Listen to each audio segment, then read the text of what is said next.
Hello అండి. తెలుగు శ్రోతలందరికీ నమస్కారం. మన అలనాటి కథలు ఎవర్ గ్రీన్ స్టోరీస్ ఛానల్కి మీ అందరికీ స్వాగతం. ఆరికపూడి కోడూరి కౌసల్యాదేవి గారు రచించిన సుదక్షిణ అనే నవల మొదలు పెట్టబోతున్నాను ఈరోజు. ఈ నవల యందలి పాత్రలు, సంఘటనలు, సన్నివేశాలు పూర్తిగా కల్పితం. జీవించి ఉన్న వారిని కానీ, కీర్తిశేషులైన వారిని కానీ ఉద్దేశించి వ్రాయబడలేదు. ఎక్కడైనా ఏదైనా సాపత్యం ఉన్నా అది కేవలం యాదృశ్చికమే. ఇక ఆలస్యం చేయకుండా మనం కథలోకి వెళ్ళిపోదాం.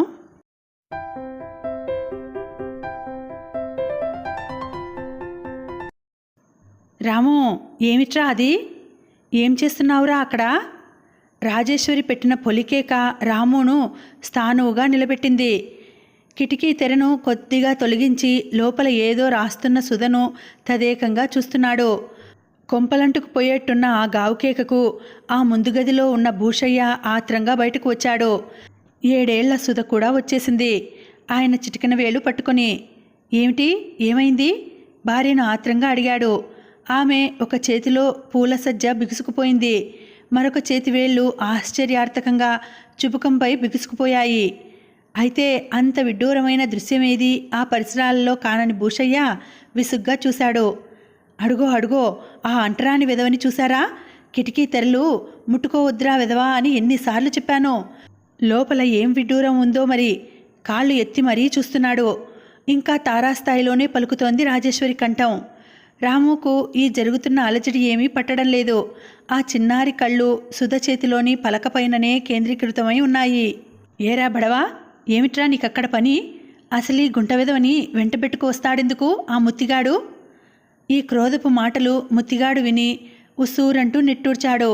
నెత్తిమీద బరువైన పచ్చగడ్డి మోపును ఆవు ముందు పడవేసి విప్పాడు. దూడకు కూడా 4 పరకలు విదిల్చి పాగా గుడ్డ తీసి చెమట తుడుచుకుంటూ వచ్చి, ఏరా రామిగా, ఏట్రా నీ గోల నాకు రోజు అంటూ రాముని కిటికీకి దూరంగా రెక్కపట్టుకు ఈడ్చి ఒకటి అంటించాడు వీపు మీద. గుడ్ల నీళ్లు కుక్కుకున్నాడే కానీ రాము ఏడవలేదు. కామందుల దిశ తిరిగి క్షమాపణ ప్రాధేయపూర్వకంగా అన్నాడు. ఏదో నా ఎంటెంట తిరిగి కూసింత పనిపాటలు నేర్చుకుంటాడు. 2 ఏళ్ళు పోతే మీ కాడనే కుదురుకుంటాడని అనుకుంటున్నాను బాబుగారు. మరి ఆడి గీత ఎట్టుందో కానీ పని ఎనుకోడు. ఏ బుడతలైనా చదువుకుంటుంటే ఒళ్ళు మరిసి నోరెళ్ళబెట్టి సూతాడు. ఆడికి ఫలకా పుస్తకం కావాలనని ఒకటే గోల ఇంటికాడ. ఏడవలేకపోయాడు పిచ్చి సన్నాసి. కాస్త గట్టిగా బుద్ధి చెప్పుకో. ఎంతలో వాళ్ళు అంతలో పడుండాలి. ఇంతకీ ఆ తెరగుడ్డ మైలపడిపోయింది కదా, చాకలాడని రమ్మని చెప్పు అని ఈసడించుతూ లోపలికి వెళ్ళిపోయింది రాజేశ్వరి. వాళ్ళనని ఏం లాభం, కాలం అలా ఏడుస్తోందిలే. భూషయ్య వక్రహాసం అపహాస్యం మిళితం చేసి అనేసి తిరిగి మనవరాల్ని వెంటబెట్టుకుపోయి చదువు చెప్పడంలో నిమగ్నమయ్యాడు. తాతగారి ఒడిలో కూర్చున్న ఆ సుధ మనస్సు మాత్రం చెదిరిపోయింది. తాతయ్య చెబుతోన్న 8/8/64 కానీ, ట్వింకిల్ ట్వింకిల్ లిటిల్ స్టార్ కానీ తలకెక్కడం లేదు. అమాయకంగా నిలబడిన రాము ఏం తప్పు చేశాడు? ఎందుకందరూ వాడినలా కసురుకున్నారు? వాడు ముట్టుకున్నంత మాత్రాననే ఆ తెరను ఎందుకు చాకరేవుకు పంపాలి? ఏం తల్లి, ఆకలేస్తోందా? వెళ్ళు, అన్నం తినరా. అన్నం తిన్నాక చదువుకుందుగానిలే. చెంపలు నిమిరి నుదుటి మీద గారంగా ముద్దు పెట్టుకుని మనవరాల్ని ఒడిలోంచి క్రిందికి దింపి తాను లేచి చుట్ట వెలిగించుతూ వరండాలోకి నడిచాడు. అయితే సుధా వంటగది వైపు వెళ్ళలేదు. బందిఖానా నుండి విముక్తి దొరికినట్లు పెరటి అంగణం వైపు పరుగు తీసింది. రాము ఏం చేస్తున్నాడో చూడాలని. పశువులకు పచ్చగడ్డి వేయడం పూర్తి చేసిన ముత్తయ్య గొడ్లపాక శుభ్రం చేస్తూ రామును కోపంగా మందలించుతున్నాడు. ఎందుకురా విధవా ఆ కూకోవడం? లెగు, పంజెయ్యి. రాము అంతవరకు పరధ్యానంగా కూర్చున్న తావు నుండి అయిష్టంగానే లేచి ఆవుల దగ్గర, దూడల ముందు చెదిరి పడి ఉన్న గడ్డిపరకలను దగ్గరగా ప్రోవులు పెట్టాడు. కానీ ఓ పొలికేక పెట్టాడు ముత్తడు. ఆ గోడనున్న పిడకలు ఇప్పేయి ఆజ్ఞాపించాడు. రాము భారంగా అటు నడిచి గోడకు ఎండిన పిడకలన్నీ విప్పి తట్టలోకెత్తి 2వ పాకలో భద్రపరిచి వచ్చాడు. గోడవారన రాలిన ఎండుపొడిని ప్రోవు చేసి ఎత్తి చెట్ల మొదళ్లలో వేసి వచ్చాడు. చేతులు కడుక్కోవడానికి నూతివైపు నడుస్తున్న వాడిని అక్కడ నీళ్లు తోడుతున్న పాలేరు అదిలించాడు. మళ్ళీ ఈ నీరు ముట్టుకోబోక ఎర్రదవా, అక్కడే ఉండు. బెదిరిపోయిన రాము పాదాలు భూమి కంటుకుపోయాయి. ఆ పైన ముత్తడి కేకలతో మరింత బెదిరిపోయి దీనంగా నిలబడిన చోటనే ఉండిపోయాడు. వాడి కండ్లు మాత్రం ముందు గది వైపే చూస్తున్నాయి. ఇక్కడి పండ్లపైన మనుషులపైన ధ్యాసే లేదు. అంతకుముందే ముత్తడు పాకలు శుభ్రం చేసి అక్కడ ఉంచిన పేడరాశి వైపు ఏహ్యతతో చూశాడు రాము. తండ్రి దిశ దీనంగా చూశాడు. ఏటా యథాసూపు ఇనుకోలేదా నా మాట? గదిమాడు. నీళ్లు తోడుతున్న పాలేరు వెంకాయకి మంచి ఉబ్బుసుపోకగా ఉన్నది వ్యవహారం. ఏట్రా ముత్తిగా, 8 ఏళ్ల కుర్రోడికే పెంకతనం వచ్చేసింది, అట్టా పెంచుతున్నావేటి? నా కరవా. ఈడేదో పెద్ద దొరబాబు బిడ్డలా చదువుకుంటాడట. చదువుకున్నోడు సంపాదన లేక ఏడుస్తున్నాడసే ఈ రోజుల్లో. ఎదవని మక్కలు ఎరగదన్ను, మాటలతో కాదు. ఏదో కుర్రవెదవ గదా అని చూస్తుండు. ఆడే ఏకు మేకవుతాడు రేపు. 4 ఉతికి పనులు చేయించు. ఏ కావందు దగ్గర పాలికెట్టినా 4 బత్తాలు రాల్తాయి ఏడాదికి. నిజమే అనిపించింది ముత్తడికి. పెంకగా నిలబడి ఉన్న రాము దగ్గరకు ఒక్క ఉదుటున వెళ్ళి ఎడాపెడా వాయించాడు. ఏరా, ఏటి కథ? పనులు చేయవేం? నిన్ను కూకోబెట్టి కూడెట్టి చదువులు చెప్పించడానికి నీ బాబేం జమీందారుగాని కాదు. దెబ్బలు భరించుకోలేని రాము విలువిల్లాడుతూ ఎడవసాగాడు. అంతా చూస్తున్న సుధ ఒక్క ఉదుటున లోనికి పరిగెత్తింది తల్లి వద్దకు. సుధ తల్లిని వెంటబెట్టుకు వచ్చేసరికి ముత్తడు ఇంకా కొడుతూనే ఉన్నాడు రామును. ముత్తయ్య, ఆగు. సీత అదిలింపు విని ముత్తడు ఆగి అటు చూశాడు. అంతవరకు వినోదం చూస్తున్న వెంకడు మెల్లిగా పిల్లిలాగా అక్కడి నుంచి జారుకున్నాడు. దెబ్బలు తిన్న రాము మౌనంగా కన్నీరు కార్చుతున్నాడు. కొట్టిన తండ్రి ఇంకా రొప్పుతూనే ఉన్నాడు. ఎందుకు పసివాడిని అలా కొట్టేస్తున్నావు? ఏం చెప్పమంటారు చిన్నమ్మ? పని నేర్చుకోడు, మాటినుకోడు, చదువు కావాలంట. చదివించితే సరి, కొట్టుకోవడం ఎందుకు? ఏంటమ్మగారు అలా మాట్లాడతారు? మాకు చదువు లబ్బుతాయా అసలు? ఏం అయినా కానీ ఎక్కడో ఓ దుక్కున పనికో పాలికో కుదురుకొని నాకు కాసింత ఆసరాగా ఉంటాడు. నాకొచ్చేదానికి బదులు మరో 4-5 బస్తాలు తిండి గింజలు దొరుకుతాయి. ఈ కూసంత తిండి కడుపు నిండా తింటాం. చదువుకి పంపితే ఎదురెక్కడి నుంచి నేను తెచ్చిపెట్టేదాడికి? ఎందుకు? చదువు ఊరికనే చెప్తారు, నువ్వేమీ జీతం కట్టనక్కర్లేదు.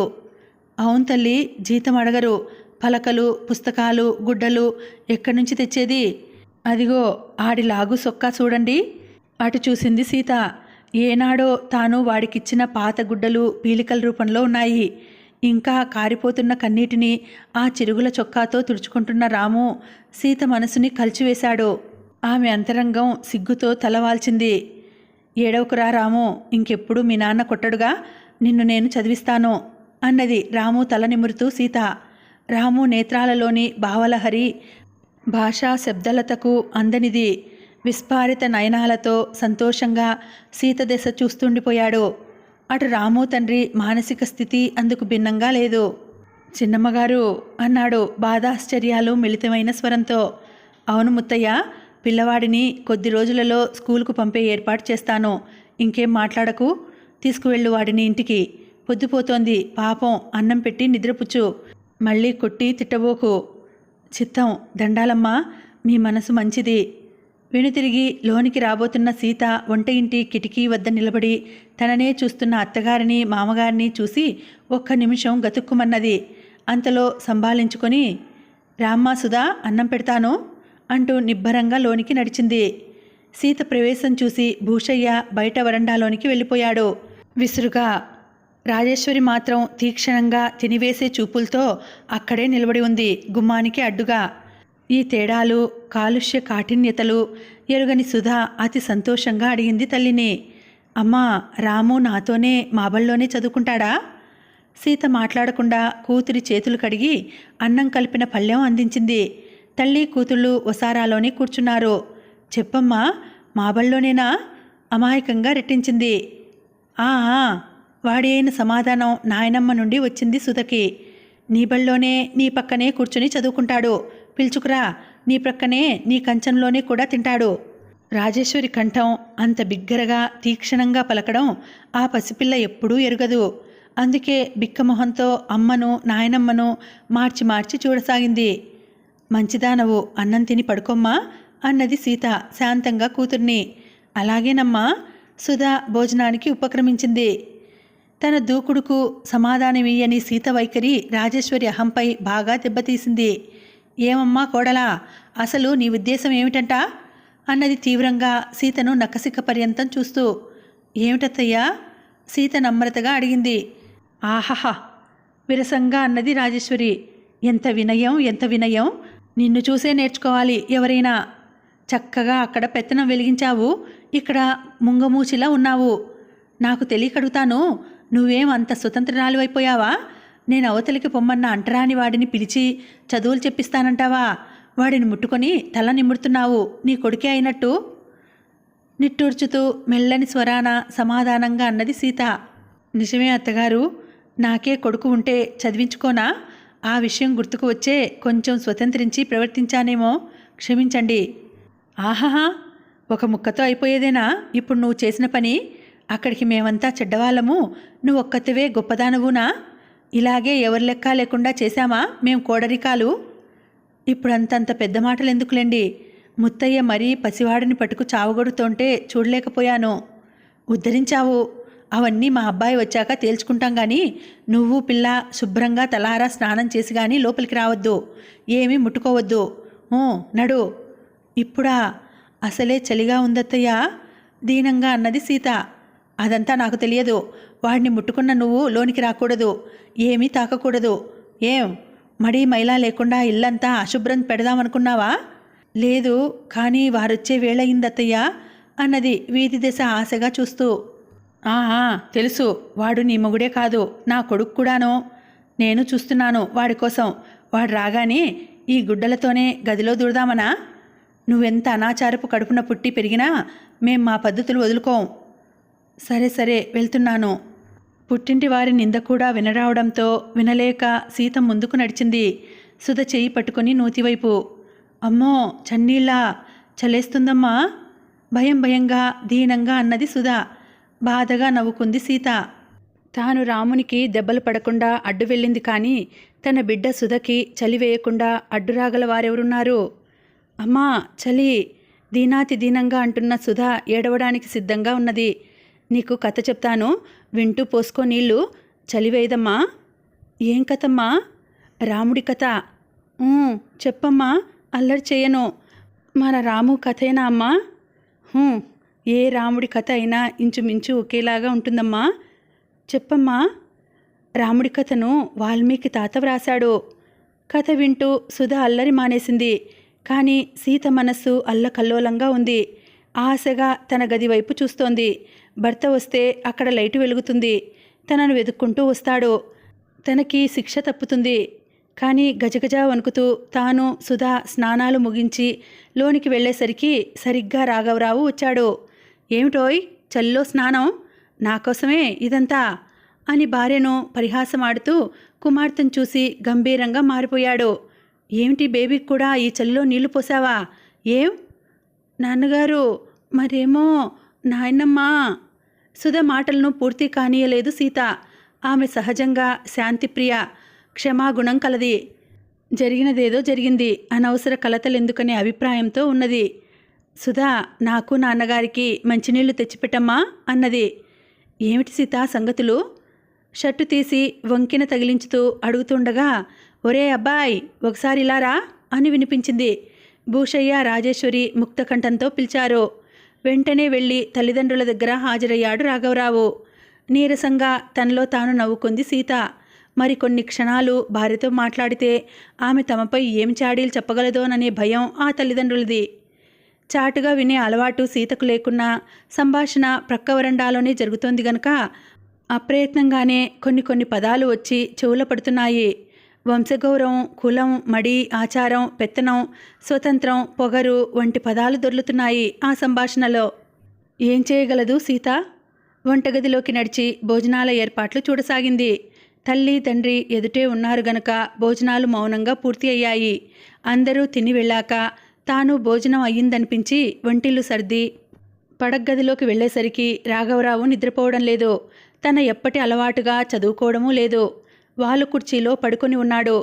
దీర్ఘాలోచన నిమగ్నుడై. ఏమిటి ఆలోచిస్తున్నారు? దగ్గరగా వచ్చి నిలబడింది.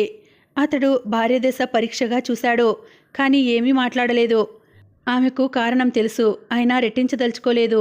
బస్సు ప్రయాణం అలసి ఉంటారు, రండి పడుకోండి అన్నది ప్రక్క సర్దుతూ. రాఘవ లేచి వచ్చి ప్రక్క మీద కూర్చుంటూ సీత విరబోసుకున్న కురులను పట్టి చూశాడు. తడిగా ఉంది, డ్రయర్తో ఆర్చుకోరాదు అన్నాడు. పర్వాలేదులేండి, తాంబూలం ఇమ్మంటారా? వద్దు, రా ఇలా కూర్చో. సుధ నిద్రపోయిందా? చాలాసేపు తల క్రింద చేతులుంచుకుని వెల్లకిలా పడుకుని ఆలోచనలో ఉండిపోయాడు రాఘవ. ఈ మౌనానంతరం ప్రారంభం కాబోయే ప్రసంగ విషయమేమిటో సీతకు గ్రాహ్యమే. అయినా తనంత తాను ఏమీ అనదలుచుకోలేదు. చాడీలు చెప్పి అతడి మనసు విరిచే అల్పగుణము లేదు. అందుకే మౌనంగా అతడి వెంట తెచ్చుకున్న సూట్ కేసు తెరిచి మాసిన బట్టలను వేరు చేయసాగింది. ఆ పనులకేంలే, ఇలా రా అన్నాడు తన ప్రక్కన చోటిస్తూ. నవ్వుతూ వచ్చి మేనువాల్చింది. అంతటి అవమానపు హలాహలాగ్ని దిగమ్రింగి హాయిగా నవ్వుతోంది. కాదు, నవ్వగలుగుతున్నట్లు నటించుతోంది, తనను ఆనందంగా ఉంచడానికి. అతడిలోని అంతర్యుద్ధాన్ని ఆమె కొంతవరకు అర్థం చేసుకోగలిగింది. సీత, చెప్పండి. ఇక్కడ ఇంటి పనులతో నువ్వు, అక్కడ ఆఫీస్లో, పట్టణంలో ఒక్కడిని నేను, ఒకరి కోసం ఒకరం తహతలాడుతూ ఉంటాం. వారానికి ఒక్కసారి ఇంటికి వస్తాను నేను. వచ్చేప్పటికీ ఇల్లు ప్రశాంతంగా ఉంచలేవు? అతడు అతి మెల్లగా చెబుతున్న మాటల పదును ఆమె గుండెను తాకింది. ఆదమరిచి శయనించి ఉన్నామే ఒక్కసారి లేచి కూర్చున్నది. ఇది మీరు నన్ననవలసిన మాటేనా? మీ సంతోషం కోసం, సుఖం కోసం నేనేం చేయగలనో అంతా చేస్తానని మీకు తెలుసు అంటున్న సీత కంఠం దుఃఖావేశంతో కంపించింది. రాఘవ మౌనంగా ఆమె శిరస్సు నిమిరాడే కానీ స్పష్టంగా ఏమీ చెప్పలేదు. నాకు తెలుసు మీరు మాట్లాడుతున్నది దేని గురించో. మీ అమ్మగారు ముత్తయ్య సంగతి చెప్పి ఉంటారు. పసివాడిని చావు దెబ్బలు కొడుతుంటే చూడలేక మాట ఇచ్చాను. మరెవరికోసమో మనం మన వారిని ఒప్పింపజేయడం వివేకమైన పని కాదు. కొంతసేపు మౌనం దాల్చిన సీత భారస్వరంతో అన్నది. మీకు బాగా కోపం వచ్చినట్లుంది. వయోవృద్ధులలో ఉన్న అభిజాత్యం, అంటరానితనం వంటివి యువకులైన మీలో కూడా. మాటలు పూరింపలేకపోయింది. ఏమిటి, నాలో కూడా? రెట్టించాడో. ఉంటాయనుకోలేదు అన్నది. నేను అనుకోలేదు. ఒక సాధారణ కుటుంబంలో లాగా గుమ్మంలో అడుగు పెడుతూనే గృహిణి చేష్టలపై చాడీలు వినవలసి వస్తుందని. అటు అమ్మా నాన్నగారు తమ పెద్దరికం దెబ్బతిన్నదని బాధపడుతున్నారు. ఇటు నువ్వు పసిది ఈ ఎముకలు కొరికే చలిలో చన్నీట మునిగి వచ్చారు. ఇందులో ఏదీ నాకు ఆమోదం కాదు. ఇంతా చేసి గొడవ ఒక అల్పుని కోసం అనవసరం కాదు. అల్పుడు, అల్పుడు. రాఘవ నోట వెలువడిన ఆ పదం సీతను విచలితను చేసింది. వాడు అల్పుడు, తన బిడ్డ మాత్రం పసిది. ఈయనతో ఇక మాట్లాడి ఏం ప్రయోజనం అనుకున్న సీత కొద్ది క్షణాలు మౌనం దాల్చి తర్వాత ప్రశాంతంగా అన్నది. ఇక నుండి అడుగడుగునా ఆలోచించి నా హద్దులు పాటించుతాను. ఇంత త్వరపాటుతో ప్రవర్తించను. క్షమించండి. రేపు అత్తగారిని మామగారిని కూడా క్షమార్పణలు అడుగుతాను. ఛా, ఎందుకంత పెద్ద మాటలు? పడుకో, ప్రొద్దుపోయింది. మీరు నిద్రపోండి. వంట ఇంట్లో ఇంకా పని మిగిలిపోయింది నాకు. అతడి అంగీకారం కొరకు కూడా చూడక లైటు తీసివేసి బెడ్ లైట్ ఆన్ చేసి బయటకు వెళ్ళిపోయింది. ఆమె మనసు బాగా గాయపడిందనడానికి అదే నిదర్శనం. నిస్సహాయతతో నిట్టూర్చడం మినహా తాను చేయగలిగిందేముంది? సమిష్టి కుటుంబంలో సమరస పాలనకై మనస్సును, మానవత్వాన్ని అణిచిపెట్టి కొంత నిరంకుశంగా ప్రవర్తించక తప్పదు. నిజానికి సీతదేమీ తప్పులేదు. అయితేనేం విషయం రాద్ధాంతంగా మారింది. దగ్గు పట్టుకుందా? పట్టుకోదు మరి. ఓ మడి ఆచారము లేక తగలడుతోంటే. ఉదయం కనులు విప్పుతూనే రాఘవ విన్న మొదటి మాటలు అవి. ఆ కంఠం సాక్షాత్తు తన తల్లి రాజేశ్వరిదే. పక్కకు చూశాడు. సుధా ఇంకా పొందికగా పడుకునే ఉన్నది. ప్రేమగా బిడ్డ శరీరాన్ని నిమ్మరబోయిన అతడు ఉలికిపాటుతో చెయ్యి వెనక్కు తీసుకున్నాడు. విపరీత జ్వరంతో కాలిపోతోంది సుధ శరీరం. ముఖ ప్రక్షాళనకు బయటకు వెళుతూ వంటవసారా దశ దృష్టి సారించాడు. కొద్దిగా దగ్గుతూ వంట చేస్తోంది సీత. కూరలు తరుగుతున్న రాజేశ్వరి ఏమేమో సాధిస్తోంది. సీత, ఒక్కసారి ఇట్రా. సీత వచ్చింది. దగ్గు బాగా ఉందా? నెమ్మదిగా అడిగాడు. విస్తుపోయింది సీత. మీకెలా తెలుసు? అమ్మ ఇంతకు ముందు అంటోంది. ఎవరిని మరి? అవును, నన్నేలేండి. బేబీకి కూడా జ్వరం వచ్చింది. అరే, గట్టిగా అనకు, అదో రభస. నేను వెళ్ళి మందు తెస్తాను, అమ్మకు చెప్పకు. కృతజ్ఞతగా చూసింది సీత. కానీ రహస్యం దాగలేదు. అతడు డాక్టర్ వద్దకు వెళ్ళి మందు తెచ్చేలోగానే భూషయ్య మనోరాలు ఇంకా లేకపోవడం గురించి ఆదుర్దా వ్యక్తం చేశాడు. అవును సీత, అమ్మాయి ఇంకా లేకపోవడం ఏమిటి అంటూ రాజేశ్వరి గదిలోకి పోయి చూసి హంగామా ప్రారంభించింది. పిల్లల్ని పెంచుకోవడం రాని వాళ్ళు పిల్లలను ఈ లోకంలోకి తేవడం అనవసరం అన్నది. ఆచార వ్యవహారాలు పాటించని అడ్డమైన కుటుంబాలలోని పిల్లలను కోడళ్ళుగా తెచ్చుకుంటే ఇంటి గౌరవం ఇలాగే దెబ్బతింటుంది అన్నది. సీత తండ్రి అసలైన సిసలైన దేశభక్తుడు, స్వాతంత్ర పోరాటంలో జైలుకు వెళ్ళిన వ్యక్తి. అందుకే రాజేశ్వరికి ఆ కుటుంబం అంటే నిరసన. జైల్లో అడ్డమైన కూడు తిని కులం పోగొట్టుకొచ్చిన వ్యక్తిగా సీత తండ్రి పేరు సార్థకమైంది రాజేశ్వరి పరిభాషలో. దేనికి సీత కిమ్ అనలేదు. అది కూడా రాజేశ్వరికి సంకటమే అయింది. చేయదలుచుకున్నది చేసేయడం నేర్చిన వాళ్ళు మాట్లాడరు ముంగికి మళ్ళే అన్నది. గృహ వాతావరణ తీవ్రతను గమనించిన రాఘవ 4 రోజులు సెలవు పెట్టి ఇంటి పట్టుననే ఉన్నాడు. సుధ జ్వరం నెమ్మదించింది. నేనిక వెళ్ళి డ్యూటీలో చేరుతాను సీత అన్నాడు మధ్యాహ్నం నిద్ర నుండి లేచి కాఫీ తీసుకుంటూ. ఏమిటింత నిర్లిప్తంగా ఉంటున్నావు? ఏం లేదు, కానీ మీకు దూరంగా ఈ పల్లెలో ఉండలేకపోతున్నాను. తప్పదు కదా సీత, అమ్మ నాన్నగారు ఇక్కడ నుండి కదలమంటారు. వారిని వదిలి మనకు మనంగా వెళ్ళిపోతే ఎలా ఉంటుంది? వారిని ఎవరు చూస్తారు ఈ వృద్ధాప్యంలో? ఎందరు నౌకర్లుంటే మాత్రం సొంత మనుషులవుతారా? సీత ఆమె నుండి సమాధానం రాక దగ్గరగా తీసుకుంటూ అనునయంగా అడిగాడు. నేను వారం వారం తప్పక వస్తున్నాను కదా. అది కాదండి. అవును తెలుసు, అమ్మ ఏదో చాదస్తంగా అంటుందని కదా నీ బాధ. వాళ్ళది పాతకాలం అంతే, నిజంగా నీ మీద కోపం కాదుగా. సుధకి 6వ ఏడు వచ్చినప్పుడు అడిగితే మరో 7 ఆగమన్నారు. ఇప్పుడు 7 ఏళ్ళు నిండుతున్నాయి. ఏదైనా మంచి స్కూల్లో చేర్పించాలని. ఈ రోజులలో చదివేగా ముఖ్యం. నిజమే, ఆ ఆలోచన నాకు ఉంది, ప్రయత్నిస్తాలే. అంతలో గది బయట రాజేశ్వరి పిలుపు వినిపించింది. సీత, సుధకి త్వరగా అన్నం పెట్టేయి, జ్వరం వచ్చి తగ్గిన పిల్లాయే. మాటలు ఆగిపోయాయి. వస్తున్నానండి అని వచ్చేసింది సీత. నువ్వు అన్నం కలిపి తీసుకురా, నే తినిపిస్తాను వెర్రి తల్లికి. ఏది సుధా సుధా సుధా అన్వేషణలో బయలుదేరింది రాజేశ్వరి. అయితే సుధ ఇంట్లో గదులలో ఎక్కడా కనిపించలేదు. పెరటి దొడ్డిలోనూ లేదు. ఇంటిని ఆనుకుని ఉన్న పెద్ద ఖాళీ స్థలంలో కూరపాదులు అరటి తోట పెంచుతున్నాడు భూషయ్య. అక్కడ కానీ ఉన్నదేమోనని అటు నడిచింది రాజేశ్వరి. అయితే అక్కడకు గంట క్రితమే వచ్చి సర్వం మరచి ఒక గొప్ప కార్యక్రమంలో నిమగ్నమై ఉన్నది. ముత్తయ్య మరొక పాలెగాడు కలిసి తోట సంరక్షణ పనులలో నిమగ్నమై ఉన్నారు. ఎల్లప్పుడూ ముత్తయ్య వెంటనే ఉండే రాము ఏవో చిన్న చిన్న పనులు చేస్తున్నాడు. ఒక చేతిలో బొమ్మల పుస్తకంతో మరో చేతిలో పలకా బలపంతో ప్రవేశించిన సుధన్ చూడగానే రాము నేత్రాలు వికసించాయి.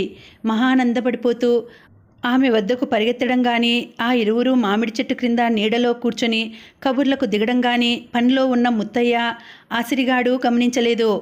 ఆ పుస్తకం అంతా నువ్వే చదివేగలవా? ఆశ్చర్యంతో ఇంతింత కళ్ళు చేసుకుని అడిగాడు రాము. ఓ, చక్రాల వంటి కళ్ళు తిప్పుతూ సమాధానం చెప్పింది సుధా.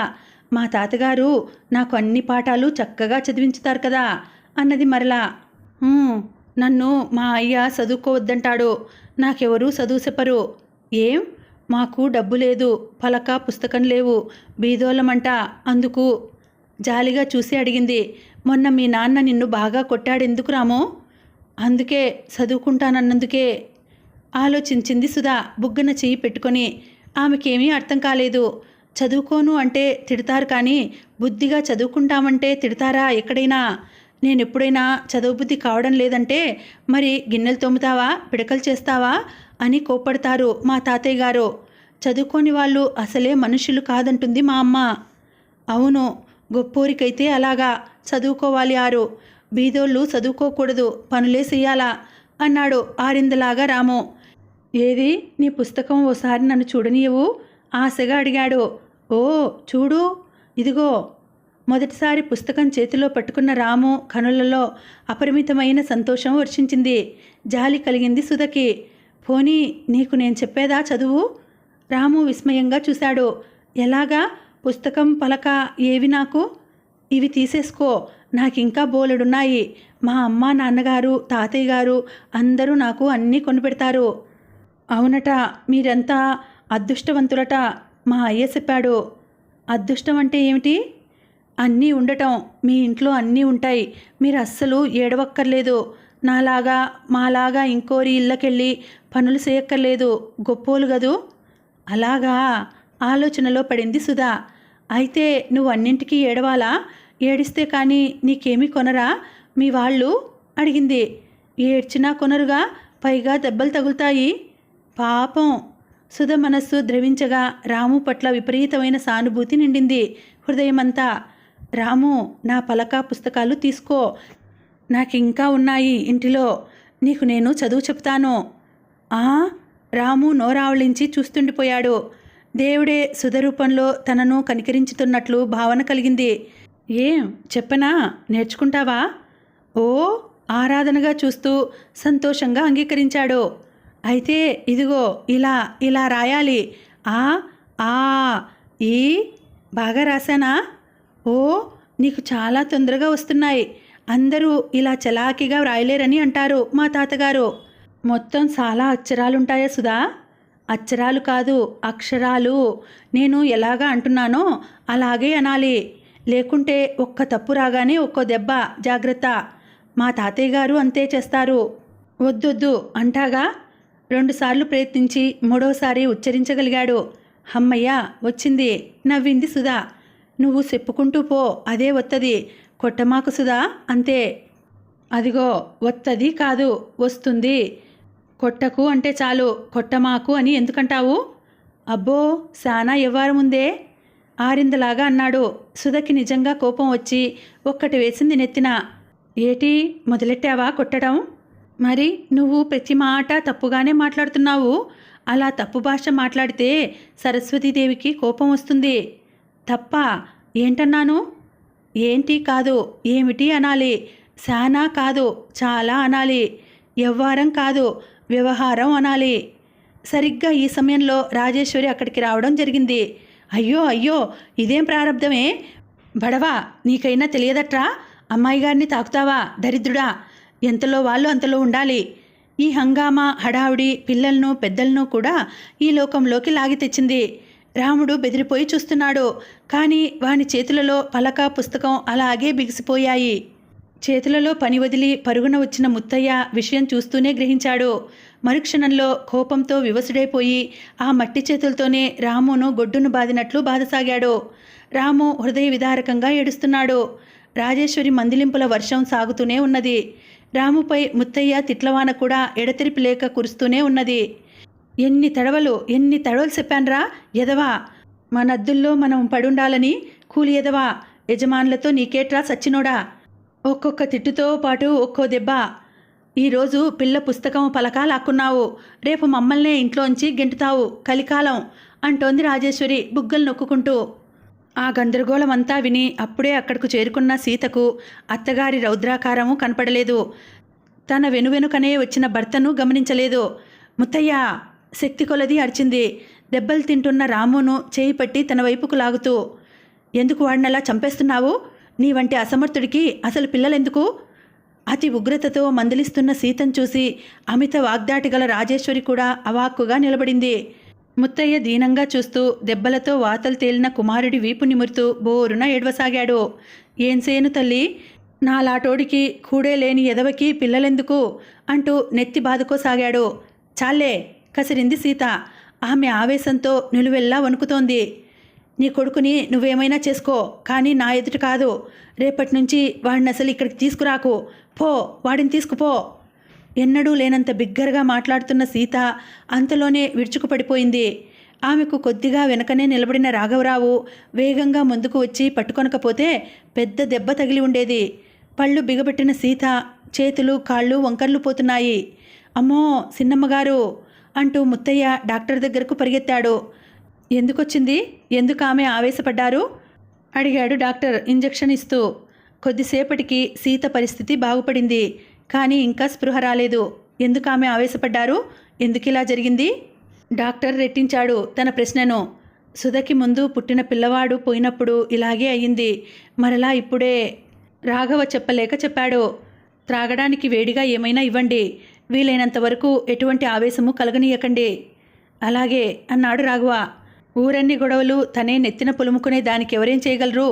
తన సంసారంలో తనకేం లోటని ఈ లేనిపోని రోగాలు తెచ్చుకోవడం. ఈసడించింది రాజేశ్వరి గది బయటకు పోతూ. భూషయ్య ఏమీ మాట్లాడకున్నా అతడి వదనంలో అప్రసన్నత తాండవిస్తోంది. అమ్మగారికేం పర్వాలేదు కదా బాబూ అని అమాయకంగా అడుగుతున్న ముత్తయ్య పైకి తిరిగింది అతడి క్రోధం. ఏడ్సావు కానీ నువ్వు మా కమతంలో ఉండడమో లేదో తేల్చుకో నిర్ఘాంతపోయాడు ముత్తయ్య. నానేటి చేశాను బాబుగారు ఉరిమింది భూషయ్య కంఠం. నీ ఇంటి గొడవలు నువ్వెలాగో ఏడువు, కానీ మా మధ్య తగులు వరకు తేకో. నీ కొడుకుని రేపటి నుంచి మా ఇంటికి తీసుకురావడానికి వీల్లేదు, తెలిసిందా? చిత్తం, కానీ తల్లి లేని బిడ్డడు ఏడవదలమంటారు బాబు? అవన్నీ మాకనవసరం మరోసారి ఉరిమాడు భూషయ్య. కళ్ళనీళ్లతో నిష్క్రమించాడు ముత్తయ్య. స్పృహ వచ్చిన తర్వాత సీత చుట్టూ కలయజూసిందే కానీ ఏమీ ఎవరితోనూ మాట్లాడలేదు. రాజేశ్వరి సనుగుడు మాత్రం సహజ ధోరణిలోనే సాగిపోసాగింది.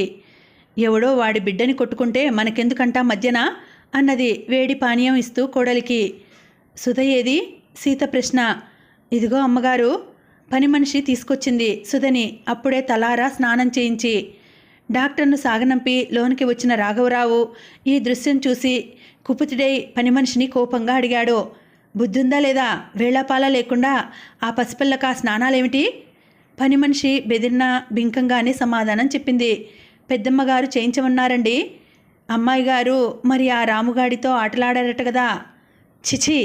కసిగా ఎవరిపై కోపం చూపాలో తెలియని నిస్సహాయతతో ఎదుటి బల్లను తన్ని పారేశాడు. చిచి! ఆనాటికానాడు ఈ ఇల్లు ఏమైపోతోంది? తల రెండు చేతులతో పట్టుకు కూర్చున్నాడు రాఘవ. రాజేశ్వరి వాక్ ప్రవాహానికి మరింత శక్తి సమకూడింది. కుమారుని విసుగుదల చూసి, ఇలా నేలన పోయేది నెత్తెన రాసుకుని గుణం పోవాలిరా అబ్బాయి నీ భార్యలో. ముత్తయ్య గిత్తయ్య అంటూ లేనిపోని మర్యాదలు అంటగడుతోంది కడజాతివాడికి. వాళ్ళు నెత్తికెక్కరు ఇలాగైతే. సుధని దగ్గరకు తీసుకుని తల తుడుస్తున్న సీత అత్తగారి మాటలకు కంటనీరు తిరగగా చేస్తున్న పని వదిలి కనులు తుడుచుకుంటూ గోడవైపు తిరిగింది. రాఘవ చూశాడు. తనకు నీరసంగా ఉండి మంచం మీద పడి ఉన్న సమయంలో కూడా నువ్వు సాధింపు మానవా అమ్మా అన్నాడు కోపంగా. అంతేగాని ఇంటి మడి దడి ఎలా తగలబడిపోతున్నాయో నీకక్కర్లేదురా? అవును, పెళ్ళాం గదా ఎంతైనా. ఇటువంటి ఘటనలు ఇంట రాను అధికమయ్యాయి. భూషయ్య కుమారుణ్ణి గట్టిగా హెచ్చరించాడు. రాఘవ ఉపాయాలు ఆలోచించసాగాడు. భార్య సీత మనస్తత్వం మారదు. తల్లి రాజేశ్వరి ఛాందసం వీడదు. ఇక రాము ముత్తయ్య నిజానికి వాళ్లే తప్పిదము చేయడం లేదు. పోతే ఇవి మన హద్దులు అని తెలియని పసివాడాయే రాము. పెద్దవాళ్లే మారలేనప్పుడు పసివాడు అర్థం చేసుకోగలడా? రాఘవకేమీ తోచడం లేదు. తన చిన్నప్పుడే ముత్తయ్య ఇంచుమించు రాఘవ ఈడువాడే ఈ ఇంట పాలేరుగా చేరాడు. ముత్తయ్య కూడా ఇప్పుడు రాములాగే రాఘవ చదువుకుంటుంటే ఆరాధనగా చూసేవాడు. కానీ ఇలా మారం చేసేవాడు కాదు. పని పాటలు వదిలి. ఆనాటి నుండి ఇంట కుదురుకున్న మనిషిని పనిలో నుండి తీసివేయడం అన్యాయం. ఒక్కసారి నిరాధారుడైపోతాడు. అదంతా మనకనవసరం, పొమ్మను అన్నారు భూషయ్య రాజేశ్వరి ఏకకంఠంతో. కానీ రాఘవ సంస్కార స్వభావం అందుకు ఏమాత్రమూ అంగీకరింపలేకపోయింది. పెద్దవారి సనాతన భావాల కోసము, అర్థం లేని ఆచారాల కోసము ఒక పేదవాడి నోటికూడు తీయకండి, మనం అన్యాయాలు చేయవద్దు అంటూ ప్రాధేయపడింది సీత కన్నీటితో. చూడండి, సుధ అడిగినవన్నీ శక్తి కొలది ఇవ్వాలనుకుంటాం మనం. తల్లి తండ్రిగా మనం ఆనందపడి మురుస్తాం బిడ్డ సంతోషంగా ఉంటే. ముత్తయ్య కూడా మనిషే, తండ్రే. పేదరికం మాత్రమే వాడి ప్రేమను భూతంలా ఆవరించి అనగొట్టి ఆ పసివాడి చేత కూడా పని పాటలు చేయించే స్థితికి మార్చింది. రాఘవ కరిగిపోయాడు. నిజం సీత, నేను రాముకు అన్యాయం చేయను, నువ్వు నిశ్చింతగా ఉండు అన్నాడు అక్కున చేర్చుకుంటూ. సీతకు జ్వరం నెమ్మదించింది. ఒక సాయం సమయంలో పొలాల వైపు వ్యాహ్యాలుగా వెళ్తున్న రాఘవను ఆపింది. నేను వస్తాను, చల్లగాలికి ముఖం వాచిపోతున్నాను. దానికేం భాగ్యం? సుధ ఏది? ఏ పిల్లలతో ఆడుతోందో ఇంట్లో లేదు. మీరు పదండి. ఈ 4 రోజుల నుండి రాము తండ్రి వెంట వస్తున్నట్లు లేదు. మీరేమైనా కోపడ్డారా అని అడిగింది సీత భర్తను దారిలో. రాఘవ హుందాగా నవ్వాడు. ప్రతిక్షణం దేశభక్తుని సుపుత్రినని నిరూపించుకుంటావు. నీపై నీ బిడ్డపై కంటే ఇతరులపైననే మమకారం. ఇప్పుడు సుధ ఇంట్లో లేదు, ఎక్కడుందో నీకు తెలియదు. రాము గురించి ఆలోచిస్తున్నావు.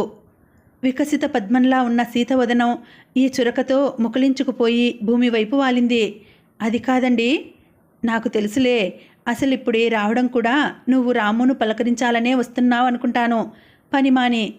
దయచేసి ఆ ప్రయత్నం చేయకు. వాడింటికెళ్ళావంటే మళ్ళీ స్నానము రభసాను. సీత అవనతవదనం పైకి లేవలేదు. ఎగదన్నుతున్న దుఃఖాన్ని బలవంతంగా అదింపెడుతూ మరింత అధోవదనురాలై నడవసాగింది. ఇక్కడికి ఈ భాగాన్ని ఆపుతున్నానండి. మళ్ళీ వచ్చే వీడియోలో మనం కథను కొనసాగించుదాం. మళ్ళీ వచ్చే వీడియోలో కలుసుకుంటాను. అంతవరకు సెలవు. నమస్తే. Thank you for watching.